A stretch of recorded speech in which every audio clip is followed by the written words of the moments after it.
मिनश्शैतानिर्रजीम बिस्मिल्लाहिर्रहमानिर्रहीम रब्बिश्रह ली सदरी वयस्सिर ली अमरी वहलुल उक़दतम मिन लिसानी यफ़क़हू क़ौली।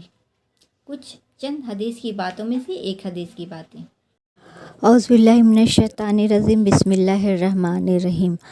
अल्लाह जल्ल शाना का किस कदर ज़्यादा इनाम व एहसान है, लुत्फ़ व करम है कि आदमी अगर ये चाहे कि मर जाने के बाद जबकि उसके अमाल का वक्त ख़त्म हो जाए, वो अमल करने से बेकार हो जाए, वो कब्र में मीठी नींद पड़ा सोता रहे और उसके अमाल हसना में इजाफ़ा होता रहे, तो उसका ज़रिया भी अल्लाह जल्ल शाना ने अपने फ़ज़ल से पैदा फरमा दिया।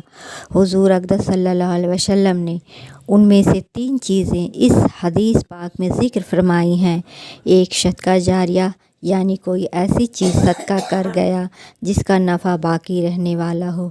मसलन कोई मस्जिद बनवा गया जिसमें लोग नमाज़ पढ़ते रहें, तो जब तक उसमें नमाज होती रहेगी उसका सवाब खुद ब खुद मिलता रहेगा। उसी तरह से कोई मुसाफिर खाना, कोई मकान किसी दीनी काम के लिए बनवा कर वक्फ़ कर गया जिससे मुसलमानों को या दीनी कामों को नफ़ा पहुंचता रहा, तो उसको उस नफ़ा का सवाब मिलता रहेगा। कोई कुआं रफ़ाए आम के लिए बनवा गया, तो जब तक उससे लोग पानी पीते रहेंगे, वज़ू वगैरह करते रहेंगे, उसको मरने के बाद भी उसका सवाब पहुंचता रहेगा।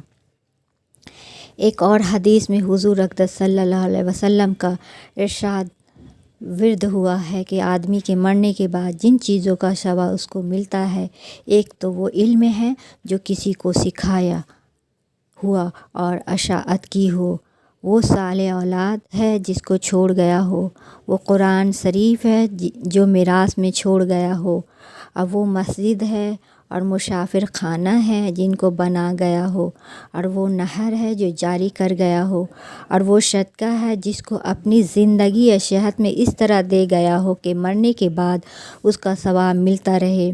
सवाब मिलता रहेगा मतलब है कि सदका जारिया के तौर पर दे गया, मसलन वक्फ़ कर गया हो और इल्म वालों को तक़सीम की हो, या मस्जिदों और मदरसों में कुरान पाक या किताबें वक्फ़ की हो। एक और हदीस में है कि आदमी के मरने के बाद 7 चीज़ों का सवाब उसको मिलता रहता है। किसी को इल्म पढ़ाया गया हो, कोई नहर जारी कर दी गई हो, कोई कुआं बनवा दिया हो, कोई दरख्त लगा दिया हो, कोई मस्जिद बना दी हो, कुरान पाक मिरास में छोड़ा हो, या ऐसी औलाद छोड़ी हो जो उसके लिए दुआए मग़फ़िरत करती रहे।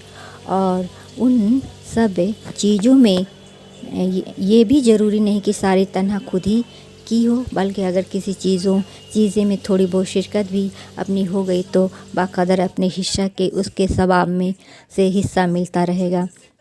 और दूसरी चीज़ ऊपर की हदीस में वो इल्म दीन है जिससे लोग नफ़ा पहुंचता रहेगा।